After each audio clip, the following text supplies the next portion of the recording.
하나님의 말씀은 마가복음 8장 27절에서 38절까지 보겠습니다. 예수와 제자들이 빌립보 가이사랴 여러 마을로 나가실새 길에서 제자들에게 물어 이르시되 사람들이 나를 누구라고 하느냐?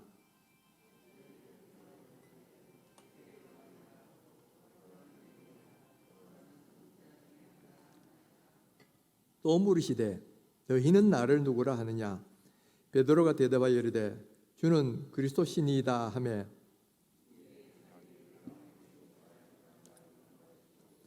인자가 많은 고난을 받고 장로들과 대제사장들과 서기관들에게 버림받아 죽임을 당하고 사흘 만에 살아나야 할 것을 비로소 그들에게 가르치시되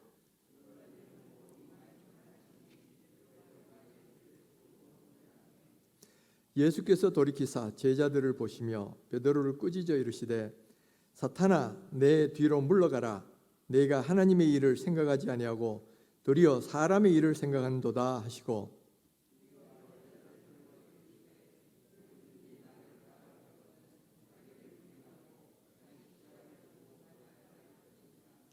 누구든지 자기 목숨을 구원하고자 하면 잃을 것이요 누구든지 나와 복음을 위하여 자기 목숨을 잃으면 구원하리라.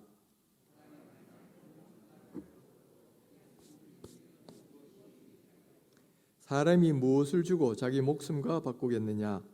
누구든지 이 음란하고 죄 많은 세대에서 나와 내 말을 부끄러워하면 인자도 아버지의 영광으로 거룩한 천사들과 함께 올 때에 그 사람을 부끄러워하리라. 아멘.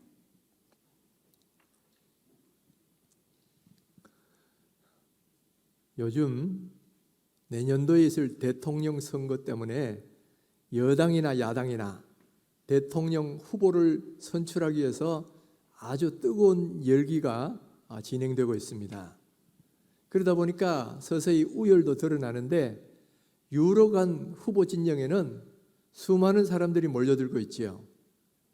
그중에는 국회의원 같은 정치인들만 몰려드는 게 아니고 또 교수와 같은 학자들 또는 이 경제계에 종사하던 경제인들 혹은 퇴역한 장성들 여러 종류의 사람들이 다 각 이 후보들의 캠프로 몰려들고 있어요. 그러면 이 후보를 따르는 사람들이 무엇을 기대하면서 그들에게 이렇게 몰려들고 있을까요? 물론 동기가 저마다 다를 수 있어요. 어떤 사람은 이 사람이 진짜 우리나라를 이끌 진정한 리더다 그런 신념을 가지고 그 사람을 따르는 사람도 있을 것이고요. 또 어떤 사람들은 이 사람이 대통령 되면 나도 한 자리 할 수 있지 않겠는가 이런 걸 기대하고 그렇게 캠프로 모여들고 있는 사람들이 있지요. 그러나 어느 경우든 내가 이 사람을 따라다니면 내가 잘못되고 감옥 가고 안 좋게 된다 이렇게 생각한다면 아무도 따르지 않을 겁니다. 여러분 우리가 이런 것을 보면서 우리를 한번 돌아볼 필요가 있어요.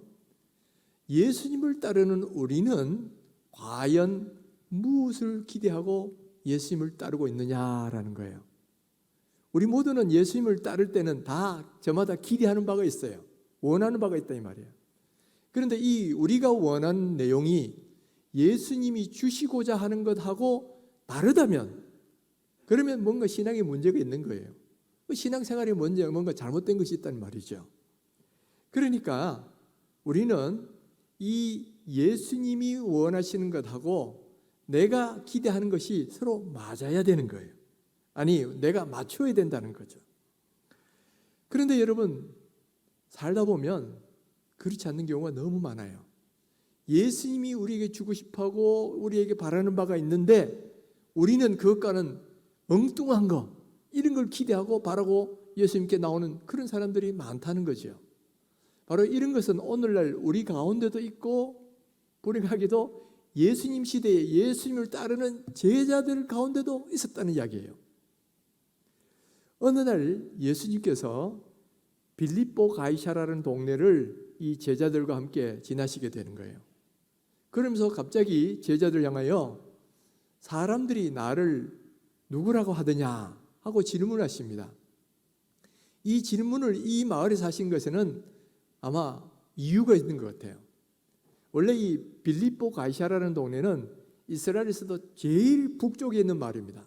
그리고 그 바로 뒤에는 헬몬산이라는 제일 높은 산이 있고 거기서부터 세미에서 물이 솟아서 요단강으로 이어지는 물들이 거기서 솟아나는 그런 동네인데, 그 동네는 또 다른 특징이 하나 있어요. 바로 신전들이 많이 서 있었다는 겁니다. 거기는 목축의 신인 판을 섬기는 판 신전도 있었고요, 또 로마 황제를 신으로 모시는 로마 황제 신전도 있었다는 거예요. 그러니까 예수님이 지나가시면서 그 신전들을 분명히 보셨을 거예요. 그렇게 신이라고 섬기는 그런 신전들을 바라보시면서 사람들은 나를 어떻게 생각할까 하는 것을 이제 질문하신 거예요. 그러니까 제자들이 자기가 사람들로부터 들은 대로 답을 합니다. 어떤 사람은 세례요한이다라고 이야기하고, 또 어떤 사람은 엘리야라고 이야기하기도 하고, 또 어떤 사람은 선지자 중에 하나입니다라고 이야기하더이다, 이렇게 답을 한 거예요. 그러니까 예수님께서는 다시 질문합니다. 그러면 너희는 나를 누구라 하느냐? 다른 사람이 뭐라고 하는 것, 그거보다도 더 중요한 거, 너희가 나를 어떻게 믿고 있느냐라는 거죠. 그러니까 예수님의 제자 가운데 제일 성격도 급하고 열정이 많았던 이 수제자 베드로가 딱 나서가지고 예수님한테 대답을 합니다. 주는 그리스도 신이다. 근데 이 마가복음에는 그리스도 신이다라고만 기록되어 있는데, 마태복음에는 주는 그리스도시요 살아계신 하나님의 아들이신이다, 이렇게 기록이 되어 있어요. 그러니까 베드로는 예수님이 누구신가를 정확하게 고백을 한 거예요. 예수님은 그리스도, 즉 세상을 구원하는 메시아라는 것과 또 하나님의 아들이시다는 것, 이것을 고백하는 거죠. 이 고백을 들은 예수님이 너무나 기쁘셨어요. 얼마나 기쁘셨던지 이렇게 칭찬을 하십니다. 바요나 시몬아, 네가 복이 있도다. 이를 내게 알게 하니 너는 혈육이 아니요 하늘에 계신 내 아버지니라. 정말 너무나 기쁨에 차서 이 베드로를 복이 있도다라고 그렇게 말씀하셨다는 거예요. 그러고 나서 그 다음 베드로를 축복하는데, 내가 이 내 교회를 이 반석 위에 세울 것이고 또 천국의 열쇠를 베드로 너에게 주겠다, 그렇게까지 축복하시더라는 거죠. 여러분, 이 예수님의 칭찬을 받았을 때 베드로의 마음이 어땠을 것 같아요? 막 그냥 공중에 막 붕 뜨는 것 같이 막 날아가는 듯한 그런 어떤 황홀한 느낌을 받았을 거예요. 이만큼 이렇게 칭찬을 받은 예가 별로 없었기 때문에. 그런데 이렇게 하늘로 높이 올라갔던 이 베드로가 땅바닥으로 공두막 쳐가지고 내동댕이 치기까지는 불과 10분도 걸리질 않았어요. 그 뒤에 예수님이 뜻밖에도 이런 말씀을 하시는 겁니다. 인자가 이제 대제사장과 서기관들에게 고난을 받고 죽임 바 되어서 그 다음 사흘 만에 다시 살아나야 하리라, 이런 말씀을 하시는 거예요. 그러자 예수님의 제자들은 다 같이 한결같이 충격을 받았습니다. 지금 이들은 예수님이 이스라엘을 구원할 왕이요 메시아로 생각하는데 예수님이 고난당하고 죽으신다 그러는 거예요. 이거는 그들이 기대하는 바하고는 전혀 다른 거예요.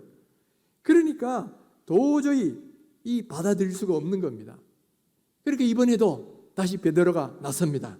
그러면서 하는 말이 예수님에게 만류를 하는 거예요. 그런데 만류하는데 그냥 만류하는 정도가 아니고 32절에 보면 예수를 붙들고 항변했다, 이렇게 말을 합니다. 예수님을 붙들었다는 말은 원어적으로 보면 예수님을 잡아당겼다는 말이에요. 뭐 옷을 잡고 잡아당겼든지 몸을 잡고 잡아당겼든지 하여튼 막 붙들고는 그 다음 항변했다 이랬는데, 항변했다는 단어는 그 다음 보면 예수님이 베드로를 꾸짖었다 했는데 꾸짖었던 단어하고 똑같은 말이에요. 그러니까 나중에 예수님이 베드로를 꾸짖으신 것처럼 베드로도 예수님을 마치 꾸짖듯이 예수님 이러시면 안 되옵나이다 하고 막 붙들고 막 그냥 아주 항의하듯이 그렇게 만류했다는 이야기죠. 그러니까 예수님이 이제는 정색을 하시면서 베드로를 엄하게 꾸짖으시는 거예요. 사탄아, 내 뒤로 물러가라. 내가 하나님의 일을 생각하지 아니하고 도리어 사람의 일을 생각하는도다.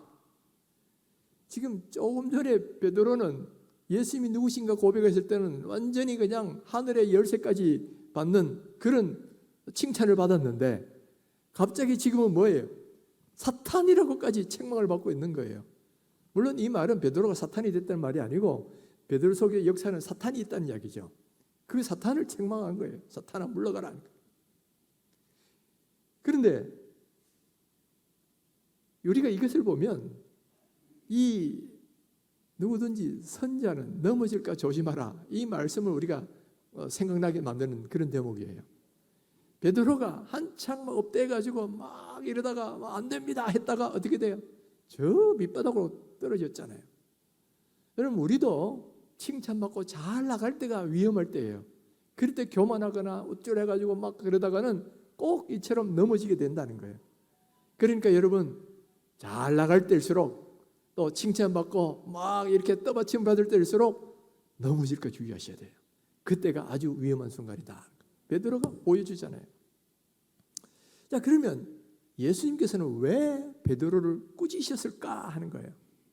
근데 사실은 베드로만 꾸짖으신 게 아니고 제자들 전체를 꾸짖으신 거예요. 이 33절에 보면 예수께서 돌이키사 제자들을 보시며 베드로를 꾸짖으셨다 이렇게 말씀합니다. 지금 이 말은 뭐냐면은 지금 제자들도 다른 제자들도 베드로와 똑같은 생각을 하고 있는 거예요. 그러니까 베드로를 지목해서 꾸짖지만 사실은 누구를 꾸짖는 거다?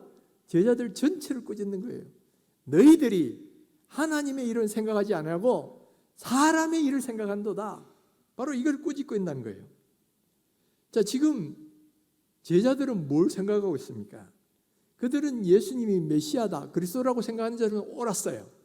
그런데 문제는 이 메시아가 아닌 문제야. 지금 제자들이 생각하는 메시아는 정치적인 메시아예요. 이게 전통적 이스라엘 사람들이 생각하는 메시아가 아닙니다. 바리새인이나 유대인들이나 가는 게 없이 앞으로 오실 메시아는 바로 지금 로마의 압제에 있는 이 나라를 구원해서 이제는 다시 정치적인 다윗 왕국을 세울 것이다. 바로 이것을 기다리고 있는 거예요. 예수님이 제자들도 마찬가지인 거예요. 그래서 이 예수님이 오시면 이제 그리스도로서 메시아로서 오시면 예수님이 이스라엘 나라를 회복하실 것이고 예수님이 왕이 되실 것이라는 거예요. 그러면 그 다음 뭐예요? 예수님이 왕이 되시면 우리는 예수님의 옆에서 보좌하는 그런 권세자가 될 것이다. 이게 지금 제자들이 기대하고 있는 거예요. 예수님의 제자들이 예수님을 따라다니면서 고생하는 건 뭐냐? 이제 예수님이 왕이 되시기만 하면 우리는 이제는 한 자리 할 거야. 바로 이 기대감으로 이제 예수님을 따라다니고 있다는 말이에요. 그런데 여러분, 이거는 사람의 생각이라는 거예요. 하나님의 생각은 뭐예요? 예수님이 땅에 오신 목적이 뭐예요? 예수님은 정치적 이스라엘의 메시아가 아니라 온 세상에 죄에 빠진 사람들을 구원해서 하나님의 백성이 되게 하는 이 일을 위해서 오신 거란 말이에요. 그리고 이 일을 하려면 왕이 되는 것이 아니라 오히려 고난당하고 십자가에 죽어야 되는 거예요. 그러니까 지금 예수님은 그 사명을 이야기하고 내가 이제 고난당하고 십자가에 죽음을 당하고 그리고 사흘 만에 부활해야 될 것이다. 이것을 최초로 지금 이렇게 제자들에게 말씀하셨는데 제자들은 이것을 두려워하고 들으려고도 안 하는 거예요. 그러니까 베드로가 막 오히려 예수님을 붙들고 막 흔들면서 항변하고 따지듯이 그러면 안 됩니다. 지금 그러고 있다 이 말이죠. 여러분, 문제는 뭐냐면 예수님이 그들의 잘못을 뒤에 보면 꼬집고 책망하고 가르쳐 주셨어요. 그런데 이게 그 뒤에도 계속적으로 반복되고 있다는 겁니다. 바로 8장에서 이런 일이 있고 그 다음에 한 장 뒤에 9장에 가면 예수님이 다시 두 번째 예수님의 순환을 예고하십니다. 인자가 예루살렘에 가면 대제사장과 서기관들에게 넘겨져 죽임 당할 것이다. 그러니까 이번에도 제자들은 그 말씀을 깨닫지도 못하고 묻기도 두려워하더라. 아예 그 말은 듣기도 싫은 거예요. 지금 자기들은 영광받고 잘 되는 걸 지금 기대하고 있는데 뭐 고난당하고 죽임 당한다니까 묻기도 싫어하고 두려워하고 그러니까 그 말은 다 까먹기 있는 거죠. 그 다음 또 뭘 하느냐? 다시 인간의 생각을 돌아갑니다. 이제 우리 모두가 한 자리 할 텐데, 그러면 제자들 가운데 누가 더 높은 자리 할 거냐? 그리고 길을 가다가 제자들이 싸운 거예요. 그렇게 예수님 다시 그들을 책망하시죠. 책망하시고 그러면 안 된다 하고 가르쳐 주셔요. 그래도 이들은 또 이해를 못합니다. 그들의 생각이 너무 사로잡혀 있으니까, 인간의 생각이 사로잡혀 있으니까. 그 다음 또 한 장 넘어갑니다. 10장에 가면 세 번째 예수님 순환을 또 예고를 하셔요. 이번에는 마지막으로 예루살렘에 올라가시면서 이제 내가 예루살렘에 올라가면 대제사장 서기관들의 넘김받아요. 채찍에 맞고 죽임을 당하고 그러면서 제3일에 살아날 거다. 이렇게 얘기하시니까 이번에도 성경에 뭐라고 기록하느냐? 그들이 두려워했다. 그렇게 말합니다. 다시 놀라고 두려웠다는 거예요. 그러면서 또 여전히 그 예수님 말씀에 귀를 기르지 않습니다. 자기들의 관심 분야를 갖고 또 싸웁니다. 이번에는 누가 나오느냐? 요한과 야고보가 등장하는 거예요. 요한복음에 보면 어머니와 같이 나왔다 돼 있어요. 그래 다시 등장해가지고 예수님이 영광 받으실 때, 이 말은 예수님이 이스라엘 왕이 되시면 바로 내 하나들은 저 왼쪽에, 하나들은 오른쪽에 세워주십시오. 이 말은 뭐예요? 한 사람은 좌의정, 한 사람은 우의정 되도록 해달라는 거죠. 바로 이 소식이 제자들에게 또 들어갔어요. 그러니까 또 난리가 나는 겁니다. 그러면서 또 분란이 일어나가 누가 높으냐 하면 또 싸우는 거예요. 여러분, 이런 제자들의 모습을 보면 어떤 생각이 드세요? 지금 예수님은 지금 올라가서 십자가에 죽어서 모든 사람을 대속하는 이 사역을 하셔야 되는데, 지금 그것 때문에 마음이 고민을 갖고 이제 올라가시고 계신데, 제자들은 전혀 딴 생각하는 거예요. 어떻게 하면 한 자리 할 것인가? 그거 갖고 서로 지금도 막 아웅다웅 자기들끼리 싸우고 있단 말이에요. 예수님이 몇 번씩 가르쳐 줬는데도 전혀 깨닫지도 못하고 지금도 한 자리 이거 놓고 싸우고 있다는 거예요. 여러분, 이런 제자들의 모습을 보면 어떤 생각이 드세요? 참 답답한 친구들이구나. 어떻게 예수님의 이 마음을 이렇게 모를 수가 있느냐.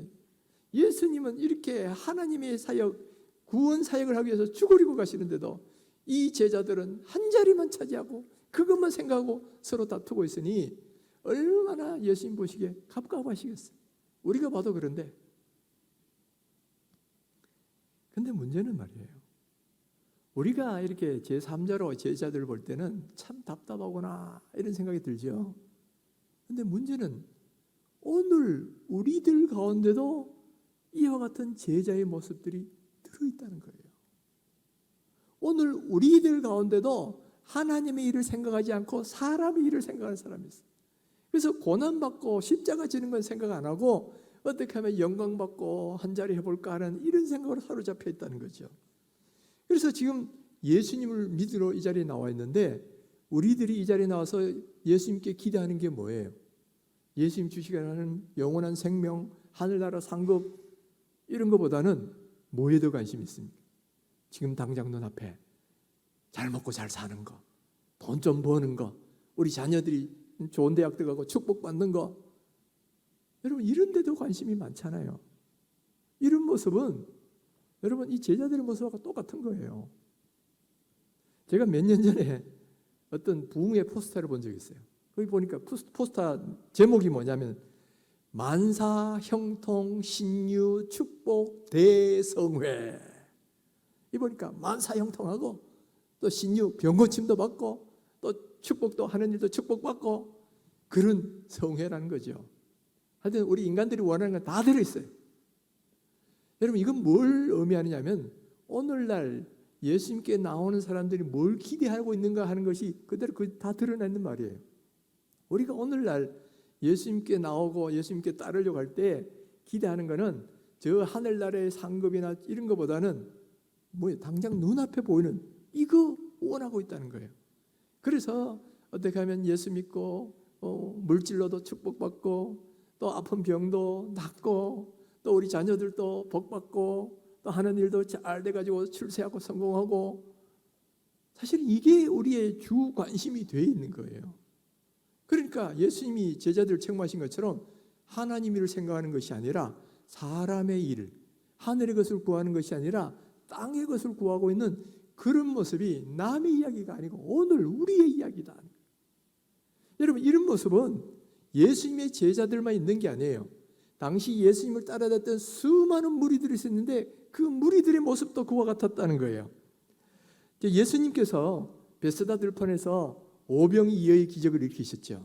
그 땅에서 막 보리떡 5개와 물고기 2마리로 이렇게 5,000명을 먹이시는 기적을 행하셨어요.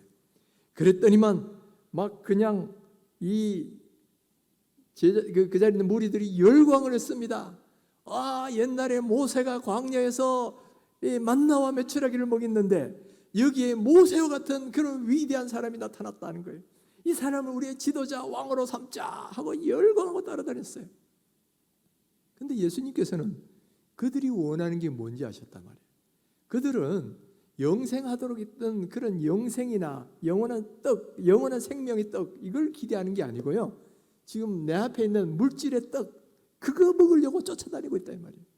그러니까 예수님이 나중에 뭐라고 말씀하시느냐, 썩을 양식을 위하여 일하지 말고 영생하도록 있는 양식을 위하여 하라, 이렇게 말씀하시죠. 이렇게 말씀하시지만 무리들이 다 예수님 말씀 듣고는 다 나가버렸어요. 왜냐하면 자기들이 원하는 게 그게 아닌데, 하늘 나라 이상 이게 영적인 게 아니고 당장 눈앞에 떡을 원한다 이 말이에요.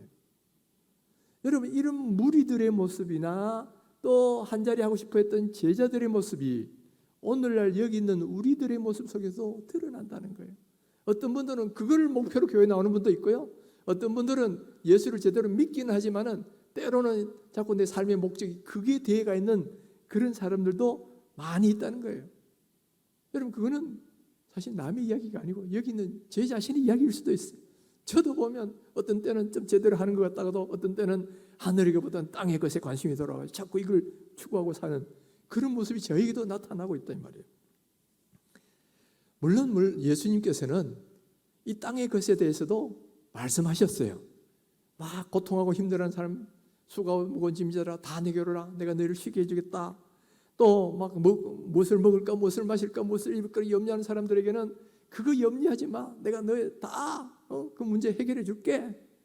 또 병들고 아픈 사람들을 위해서는 예수님 병도 고치셨고요, 오늘날 우리도 기도하면 너희들 구하라, 그러면 내가 주실 것이다, 그렇게 약속하고 있고요. 또는 우리가 하나님을 잘 경외하면 지난주에 말씀드린 것처럼 하는 일도 잘 되고 또 후손들까지도 복을 받게 해주겠다. 그 분명히 예수님이 약속하신 거고 성경에 기록된 말씀이에요. 그런데 여러분, 바로 이 땅에서 얻는 하는 일 잘 되고 후손들이 축복받고 뭐 하는 거는 부수적인 거예요. 부수적인 거, 취업적인 거란 말이에요. 쉽게 말하면 덤이에요, 덤. 그런데 우리는 이 부수적이고 덤이 해당되는 여기에 관심을 갖고 모든 관심을 갖고 이것 때문에 예수님 믿으러 나온 사람들이 있다 이 말이에요. 예수님 당시에도 예수님께 병자들이 많이 나왔어요. 그들은 병 고침을 받았습니다. 그런데 그걸로 끝난 사람들이 너무나 많은 거예요. 더 이상 영적인 구원을 받지 못하고 병 고침만 받고 나가버린 사람이 많아요. 여러분, 그런 사람은 잠시는 좋은지 모르지만 다시 영원한 죽음에 들어가게 된다는 거죠. 그건 축복이 아니에요. 진정한 축복이 아니고 그것은 예수님이 이 땅에 오셨던 목적도 아니에요. 잠시 잠깐 눈 뜨고 오는 거, 잠시 잠깐 병 고치는 거, 잠시 잠깐 먹고 사는 거 해결되는 거, 그거는 잠시 있는 거기 때문에 예수님이 주시려고 하는 궁극적인 목적이 아니라는 거예요. 여러분, 한번 생각해 보십시다. 자, 내가 이 세상에 우리가 원하는 게 그거잖아요. 하는 일이 잘 되고 돈 많이 벌었어요. 그래, 재벌이 됐습니다. 그리고 병도 나아가지고 건강해가지고 무려 120세까지 살았어요. 또 거기다가 세상에서도 성공해가지고 아주 높은 지위까지 올라갔습니다. 그런데 여러분, 죽으면 어떻게 됩니까? 갖고 갑니까? 죽으면 다 그걸로 끝이에요. 우리나라 최고 부자였던 이건희, 정주영 죽고 나니 어떻게 되던가요? 그 많은 재산, 지위 가져가던가요? 하나도 못 가져갑니다. 그러니까 예수님 하신 말씀이 뭐예요? 36절, 37절. 사람이 만일 온 천하를 얻고도 자기 목숨을 잃으면 무엇이 유익하리요? 사람이 무엇을 주고 자기 목숨과 바꾸겠느냐? 이 말씀을 하시는 거예요. 이 말씀의 의미는 뭐냐면은 제자들이 원하는 건 온천하에 해당되는 거란 말이야. 그 온천하를 얻는 이걸 목표로 사는데 온천하를 얻고도 자기 목숨을 잃으면 무슨 유익이 있나 이 말이야. 여기 목숨이란 거는 육체의 목숨을 이야기하기도 하고 영적인 목숨을 이야기하기도 해요. 자, 육체적으로도 죽으면 아무런 소용이 없어져요. 잠시 살아있을 동안 누리는 것들이 바로 우리가 추구하는 그것들이죠. 그리고 더구나 영적인 죽음이 있다면 여러분 나중에 죽고 나서 저 영원한 지옥에서 영원한 고통을 받고 있다고 생각해 보십시오. 이거는 정말 비참한 삶인 거예요. 비참한 거예요. 그러니까 여러분 무엇이 중요하냐라는 거예요. 우리가 가장 중요한 것은 이 땅에서 잘 먹고 잘 사는 건 일시적인 거, 이건 썩어질 것이라 그랬어요. 성경은. 그게 아니고 예수님이 궁극적으로 주시려고 했던 저 하늘나라의 영원한 생명, 또 뿐만 아니라 우리가 주님의 일을 하고 났을 때 주님께서 주시는 영원한 상급, 면류관, 이것이 중요하다는 거예요. 이거는 잠시 잠깐 있다가 없어질 게 아니고 영원히 썩지 않을 거예요. 그러니까 이 영원한 하늘에 있는 것을 너희들은 추구하며 살아라는 거예요. 예수님은 바로 이 영원한 하늘의 것을 주시려고 이 땅에 오셨고 또 우리들에게도 이것을 추구하며 살라 그렇게 말씀하시는데 우리는 끊임없이 관심이 하늘의 것보다는 땅의 것, 이것에 관심을 두고 산단 말이에요. 그래서 어떻게 하면 예수 믿고 조금 더 물질적으로도 복을받고 축복받고 또 하는 일도 잘 되고 우리 아들, 딸 좋은 대학 들어가서 좀 성공하고 거기에 목숨을 걸고 있다. 바로 이 모습이 제자들의 모습이고 변화받기 전에 제자들의 모습이에요. 여러분 우리의 관심도 바꿔야 되는 줄 믿습니다. 여러분 예수님은 분명히 잠시 잠깐 있다가 썩어질 그걸 위해 살지 말고 영원한 하늘의 것을 위해서 살아라 그렇게 말씀하시잖아요. 너희는 먼저 그의 나라와 의를 구하라. 그러면 이 모든 것 더해 주시겠다고 말씀하셨어요. 그러니까 우리 삶의 목표는 뭐냐? 하늘의 것을 구해야 돼. 하늘의 것을 구하면 땅의 것은 덤으로 주시는 거예요. 근데 문제는 땅의 것을 구한단 말이야. 그러면 하늘의 것도 못 얻고 땅의 것도 못 얻게 돼요. 우리 이 놀라운 하나님의 그 섭리를 우리가 이해하셔야 됩니다.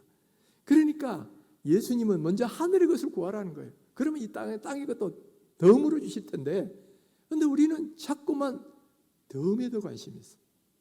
덜 중요한 거, 지엽적인 거 그거 추구하다가 영원한 생명 못 얻는 사람도 있고요. 아니면 생명은 얻었는데 영원한 상급은 못 받고 그냥 적당히 살아가는 그걸 성경에 뭐라 그래요? 불 가운데로 굴 안에서 건짐을 받는 구원 받는 사람, 구원만 겨우 받는 사람, 그런 사람도 될 수가 있다는 거죠. 그래서 여러분 우리는 예수님을 따를 때에 예수님은 분명히 하늘의 것을 약속하셨어요. 나를 따라오는 사람에게는 이 영원한 생명과 영원한 상급을 주시겠다 하는 거예요. 그런데 이 예수님을 따라야 되는데 그것을 얻으려면 예수님을 따라야 되는데 왜냐하면 예수님 외에는 그 하늘의 상을 주실 수 있는 분이 아무도 없기 때문에 그 영원한 생명을 주실 수 있는 분이 아무도 없기 때문에 예수님 믿고 따라야 되는데 거기에는 대가가 필요하다는 거예요. 그게 바로 뭐냐? 바로 34절입니다. 34절 아주 중요한 말씀인데 우리 같이 한번 읽어보겠습니다. 무리와 제자들을 불러 이르시되 누구든지 나를 따라오려거든 자기를 부인하고 자기 십자가를 지고 나를 따를 것이니라. 이 말은 대단히 중요한 말씀이에요. 바로 예수를 믿는다는 게 무엇인지 예수님의 참 제자가 된다는 게 무엇인지를 보여주는 말씀이기 때문에 여러분 예수님을 따라오려거든 자기를 부인하고 날마다 자기 십자가를 지고 나를 따르라 이렇게 말씀하고 있습니다. 예수님을 따른다는 건 예수님이 제자가 된다는 거 아니에요. 예수님을 제자가 된다는 건 뭐예요? 예수님이 스승을 닮는 사람이 제자입니다. 예수님이 제자가 된다는 건 예수님을 닮고 예수님이 하신 일을 하는 사람이에요. 근데 예수님이 하신 일이 뭐냐면 자기를 부인하고 예수님은 십자가 지셨잖아요. 예수님도 왜 십자가 지는 게 좋겠어요? 나도 편하게 살고 싶은 거야. 그러나 내 뜻대로 말고 내 원대로 마시고 아버지 뜻대로 하시라고 그렇게 기도하셨잖아요. 자기를 부인하셨어요. 그리고 예수님의 십자가를 지셨단 말이에요. 그러면 예수님을 따르는 우리 제자라고 하는 우리들도 어떻게 살아야 되냐? 예수님처럼 자기를 부인하셔야 돼. 그리고 나에게 주어진 나의 십자가를 지셔야 돼요. 여기서 자기를 부인한다는 말, 또 자기 십자가를 진다는 말은 서로 다른 말이 아니고 같은 말입니다. 우리 안에는 보면 어떤 속성이 있느냐면 제자들처럼 고난당하고 또 죽임당하는 이런 것보다는 축복받고 뭐 잘 되는 거, 이거 원하는 마음이 다 있어요. 그리고 하늘의 것보다는 땅의 것에 더 관심이 있어요. 하나님 일보다는 내가 잘 먹고 잘 사는 데 관심이 있어요. 이게 다 뭐냐 하면은 이게 바로 우리가 부인해야 될 자아야. 이 땅에 관심을 두면 하늘에게 못 구합니다. 여러분, 내가 먹고 사는데 신경 쓰는데 어떻게 하나님 일을 합니까? 그러니까 이게 상극이에요, 상극. 하늘의 것을 구하는 것이 아니라 땅의 것을 구하면 하늘의 것을 못 구하는 거예요. 그러니까 지금 예수님 말씀이 뭐냐면은 땅의 것을 구하는 사람, 또 그리고 편안한 것 추구하려고 하는 그런 마음, 이것을 부인하라는 거예요. 하나님 말씀 섬기기보다는, 순종하기보다는 내 뜻대로 욕망대로 살고 싶은 이 자아, 이거 부인하라는 거예요. 그리고 하나님의 일보다는 인간의 일을 생각하는 이 자아, 이걸 부인하라는 말이에요. 그런데 부인한다는 게 어떻게 부인하느냐? 십자가를 지라는 말이죠. 방법이 십자가 지는 거예요. 근데 십자가 진다는 건 십자가에서 자기를 못 박는다는 말이에요. 바로 이 의미를 좀 더 잘 풀어 설명한 것이 갈라디아서 2장 20절입니다. 내가 그리스도와 함께 십자가에 못 박혔나니 그런즉 이제는 내가 사는 것이 아니요 오직 내 안에 그리스도께서 사시는 것이라. 이제 내가 육체 가운데 사는 것은 나를 사랑하사 나를 위하여 자기 자신을 버리신 하나님의 아들을 믿는 믿음 안에서 사는 것이라. 자, 이게 보면 내가 그리스도와 함께 못 박혔다는 거죠. 우리가 예수를 믿고 세례를 받을 때는 예수님과 신비한 연혈 관계에 들어가요. 그래서 예수님과 함께 죽고 예수님과 함께 부활하는 거예요. 그러니까 우리가 새 생명으로 거듭나는 거죠. 그런데 우리가 새 생명으로 거듭나도 아직도 우리 가운데는 뭐예요? 옛 생활, 옛 습관, 옛날 가치관, 그게 그대로 남아있어서 아직도 새로운 삶을 못 살고 있다는 거예요. 우리는 성화의 과정 속에서 늘 싸워야 되는 게 바로 이거거든. 그런데 이게 아직도 우리 가운데 남아있는 거예요. 그래서 우리가 예수를 믿고 난 뒤에도 끊임없이 이 제자들처럼 자꾸만 하늘의 것보다는 땅의 것, 하나님 일보다는 사람 일, 또는 정말 하나님을 기쁘게 하고 또 고난의 십자가를 지는 것보다는 편하게 살고 싶은 마음, 이런 것들이 우리 마음속에 자꾸 생긴다는 거예요. 바로 이런 우리 마음을 십자가에 못 박으라는 거죠. 그런 자아를 부인하는데 부인하는 방법이 바로 십자가에 못 박는 거라는 거예요. 그런 자아가 죽어야 된다는 거예요. 그래서 사도 바울도 보면 나는 날마다 죽노라 그런 말을 하잖아요. 이 마음이 한때는 죽은 것 같다가도 또 살아나고 또 살아나고 하는 게 이제 우리 모양이니까, 그러니까 날마다 죽어야 된다는 거예요. 여러분, 오늘 우리가 예수를 믿는다는 것은 이와 같은 가치관의 변화가 일어나는 거예요. 전에는 잘 먹고 잘 살고 또 그다음에 축복받고 하는 게 참 우리의 제1의 가치관이고 제일 추구하는 그런 것이었다면, 그거보다 더 중요한 것이 하나님 나라와 하나님의 의를 구하는 것, 또 하늘의 영광을 구하는 것, 이것이 더 중요하다는 거예요. 이것으로 가치 전환이 일어나는 게 신앙의 성숙인 거예요. 그래서 무엇이 더 중요하다는 거, 이 가치관을 올바로 가지고 또 우리가 아는 가치관대로 그렇게 살아가야 되는 것, 순종하며 사는 것, 이게 바로 예수님의 제자의 모습이고 성숙된 그리스도인의 모습이다 하는 거예요. 오늘 우리가 예수님을 따르려고 한다면 바로 이런 자아의 죽음이 있어야 됩니다. 내 욕망대로 살아가려는 이 죄를 짓고자 하는 본성, 이 자아, 이거 죽어야 돼요. 또 그리고 하늘의 것보다는 땅의 것을 자꾸 추구하며 사는 이 모든 나의 가치관, 이것도 십자가에 못 박아야 돼요. 그리고 하나님 일보다는 사람의 일을 생각하는 이 모든 자아도 십자가에 죽어야 됩니다. 그렇게 될 때 나는 죽고 누가 사시느냐? 내 안에 그리스도께서 사신다는 거예요. 내가 더 이상 내가 주인이 아니고 예수 그리스도가 내 삶의 주인이 되셔서 내 삶을 이끌어가는 그런 사람이 된다는 거죠. 그러니까 오늘 우리는 제자들과 같은 이런 사고방식과 그런 가치관 속에 살고 있는 이런 우리 자신의 모습을 본다면 이것을 오늘 십자가에 못 박으셔야 된다는 거예요. 그럴 때 우리는 진정한 주님의 제자로서 살아갈 수가 있다는 것이 오늘 예수님께서 우리들에게 말씀하고 계시다는 거예요. 마르틴 루터는 그런 이야기를 했습니다. 십자가를 지는 것은 내가 과연 참 제자인지 아닌지, 떡덩이나 물고기를 먹으려고 따라다니는 그런 사람인지 그것을 분별해주는 시금석이다. 여러분, 내가 떡 먹기 위해서 예수님을 따랐던 그 무리 가운데 한 사람이냐, 아니면 진정한 예수님을 따르는 제자냐, 이거를 판단해 주는 기준이 뭐냐면 나에게 주신 이 십자가를 지려고 하느냐, 바로 여기에 달려있다는 거예요. 사랑하는 성도 여러분, 우리 자신을 한번 돌아보셔요. 나는 지금 어떤 모습일까? 아마 많은 분들이 바로 한자리 하고 싶어서 그것 때문에 따라다녔던 이 제자의 모습처럼 우리 가운데도 그런 모습이 있어요. 그리고 한때는 주님 위에 살아야지 했다가도 또 세상적으로 돌아가는 그런 모습이 우리 가운데 나타나는 것을 우리가 보잖아요. 그렇다면 이런 자아를 십자가에 못 박으셔야 돼요. 그래서 나는 죽고 예수로 사는 사람이 되어야 된다는 거예요. 그런데 여러분, 감사한 것은 뭐냐면은 그런 사람으로 바뀔 수 있다는 겁니다. 자, 보세요. 이 3번씩이나 예수님이 순환을 이야기해도 3번씩이나 자꾸 그 예수님이 그걸 모르고 막 누가 크냐고 싸웠던 이 제자들이 나중에는 보면 바뀌잖아요.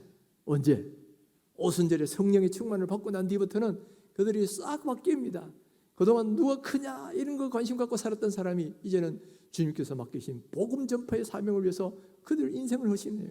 그전에는 축복받고 잘 되는 것만 추구했던 그들이 이제는 예수님 위에 복음과 함께 고난당하는 것을 선택하고 기쁨으로 그 길을 갔다는 거예요. 바로 성령께서 그들을 바꿔주시니까 그와 같은 변화가 일어나더라는 거예요. 바로 제자들을 변화시킨 그 성령의 역사가 오늘 우리 가운데도 일어날 수 있는 줄 믿으시기를 주의 이름으로 축원합니다. 우리도 우리 마음속에 이런 간절한 사모함을 가지셔야 돼요. 그리고 주님, 나도 내 자신을 십자가에 못 박고 이제는 정말 진정한 그리스도인으로 제자로 살기 원합니다. 주님, 내가 나를 부인하고 십자가에 못 박고 주께서 나에게 주신 새로운 사명을 따라서 내가 주님을 따라가게 하옵소서. 여러분, 기도하면 성령께서 오늘 우리도 변화시켜 주신다는 거예요. 그래서 죽고 또 죽고 또 죽고 자꾸 그러다 보면 어느 순간에 우리도 주님을 따르는 제자의 모습으로 바뀔 수 있다는 것을 성경이 예수님의 제자들의 삶을 통해서 우리들에게 보여주고 계신다는 거예요. 사랑하는 성도 여러분, 오늘 이 시간에 한번 우리 자신을 돌아보십시오. 나는 진정한 주님을 따르는 제자인가? 아니면 떡 때문에 따라다니는 무리들인가? 아니면 변화받기 전에 한자리 하기 위해서 예수님을 따라다녔던 제자들의 모습인가? 아니면 변화받고 난 뒤에 십자가를 지고 주님을 따라가던 제자들의 모습인가? 한번 돌아보시고요. 우리 안에 자꾸만 옛모양 옛성품이 자꾸 나타난다면 주님, 오늘 이 시간에 내가 죽게 하여 주옵소서. 이런 자아가 십자가에 못 박게 하여 주옵소서. 그래서 이제는 주님을 따르는 참 제자로 살아가게 하여 주옵소서. 우리가 이렇게 기도한다면 주께서 오늘 우리들도 변화시켜 주실 줄 믿습니다. 이 은혜가 오늘 이 자리에 오신 모든 성도님들에게 동일하게 임하시기를 주님의 이름으로 축원합니다.